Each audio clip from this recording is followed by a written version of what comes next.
continues to fall right in line with that. The journey that we are currently on started in Acts chapter 2, right? When at Shavuot. Many of the things started from Shavuot here and ending in the inheritance, which we are going to be talking about right here. Possession and authority. And that part's super cool as it pertains to who we are in Messiah. Who we are in Messiah and our inheritance. In other words, what is inheritance? Inheritance is whatever we have to pass on to our children. That's what it is. Very cool. Number 6 has to do, I just entitled it, Living Together, has to do with the cities of refuge, how we live together. And number 7, the passion for the inheritance. And that has to do with the daughters of Zelophehad. Can never say that. Okay? Passion for the inheritance. But let me kind of back up a little bit. And I don't know if you've ever wondered,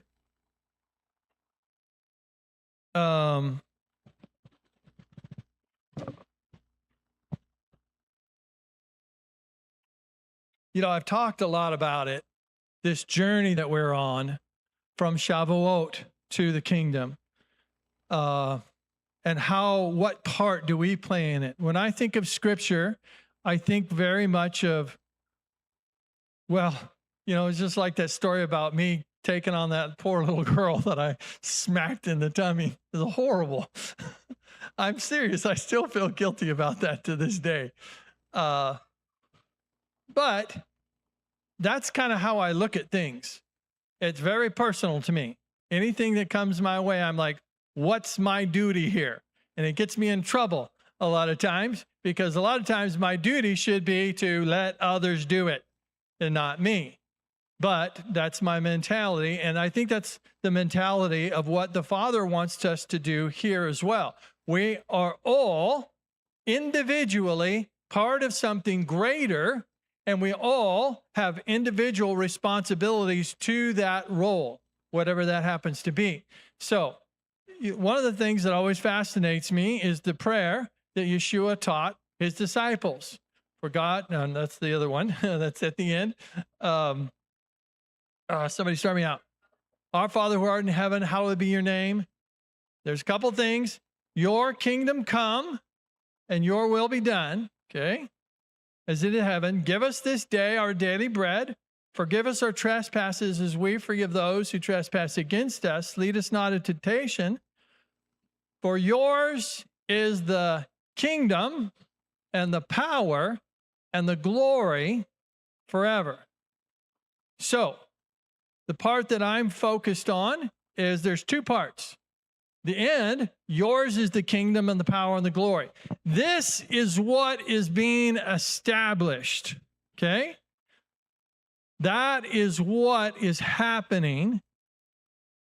The kingdom, all the kingdom, all the power, all the glory is Yahweh's.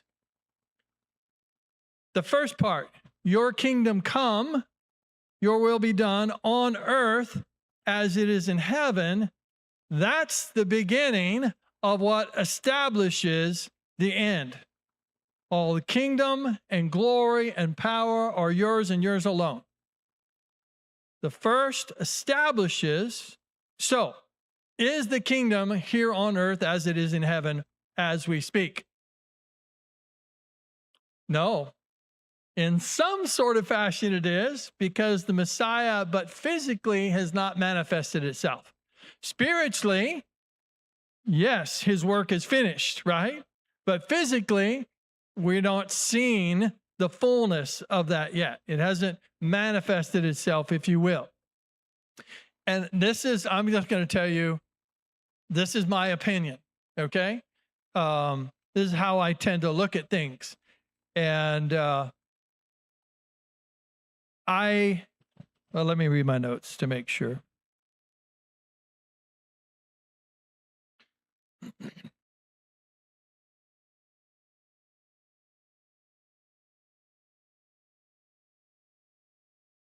Okay, yeah.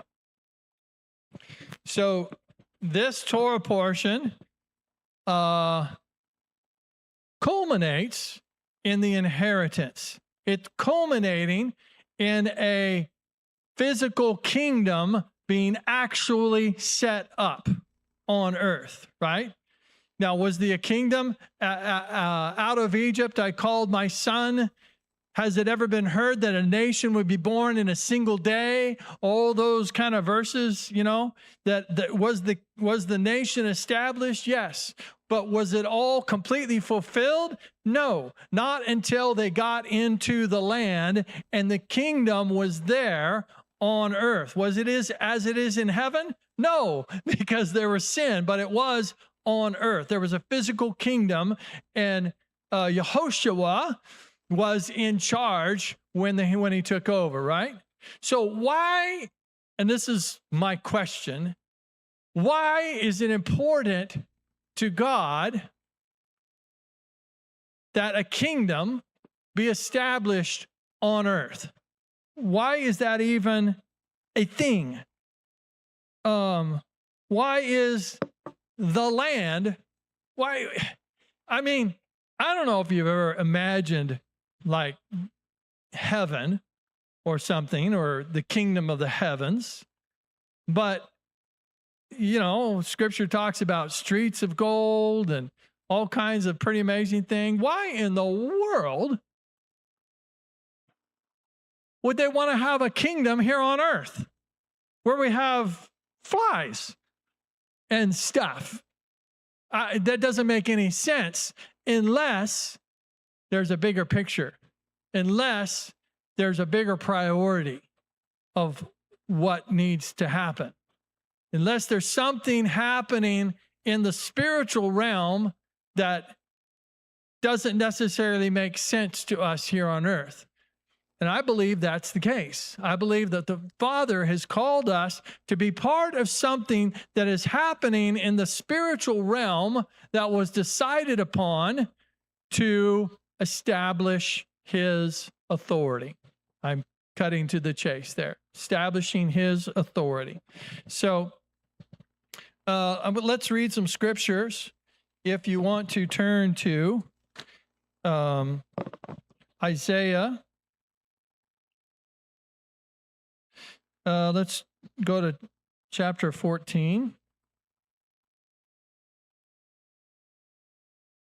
And again, these are things that are my kind of opinions, but I think they're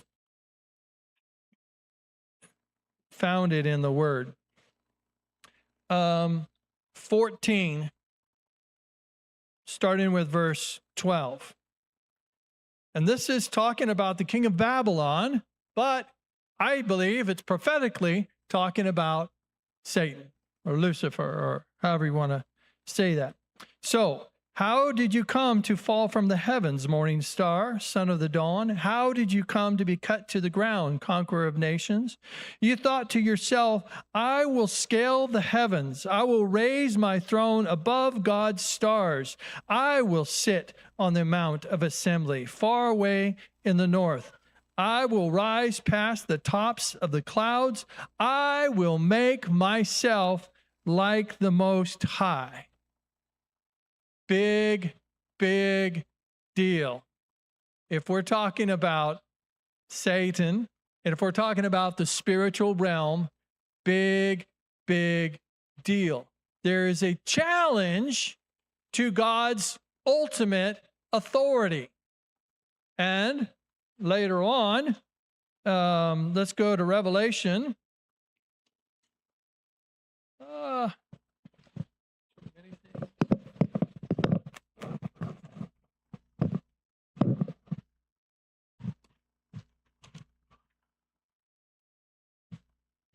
Y'all bear with me today, please. Thank you, sweetie. Revelation chapter 12. Revelation chapter 12. This is why I use the headset. too much to do up here. Starting with verse 1. Now a great sign was seen in heaven, a woman clothed with the sun under her feet and the moon on her head and a crown of 12 stars. She was pregnant and about to give birth, and she screamed in agony of labor. Another sign was seen in heaven. There was a great red dragon with 7 heads and 10 horns, and on its heads were 7 royal crowns. Its tail swept a third of the stars out of heaven and threw them down to the earth. It stood in front of the woman about to give birth, so that it might devour the child the moment it was born. She gave birth to a son, a male child, to the one who will rule all nations with a staff of iron. But her child was snatched up to Elohim and his throne, and she fled into the desert, where she has placed a place prepared by Elohim so that she can be taken care of for 1,260 days. Did we get?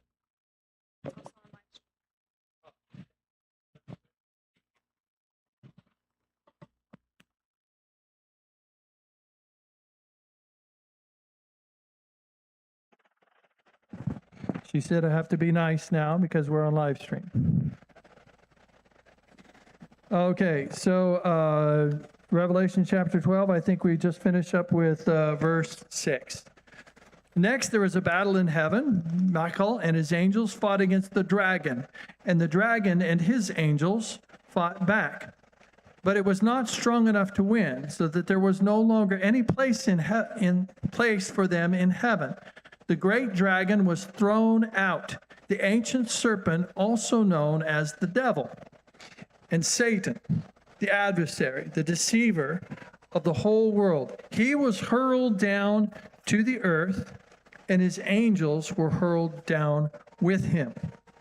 Then I heard a loud voice saying, in heaven, saying, "Now have come God's victory, power, and kingship." Okay? So keep all this in mind with what I was talking about earlier about the prayer that Yeshua taught his disciples to pray. Okay? All power, glory in the kingdom belongs to Yahweh and Yahweh alone. So hopefully we're seeing the big picture of what we are involved with here. Okay, so anyway, now has come to God's victory, power and kingship and the authority of the Messiah, because the accuser of our brothers, who accuses them day and night before God, has been thrown out. Issa, I don't know if you can do anything with the sound, but because the accuser of the brothers has been thrown out. Okay. So we're starting to see this big picture. Let's turn over to Deuteronomy chapter 32 in the Song of Moses.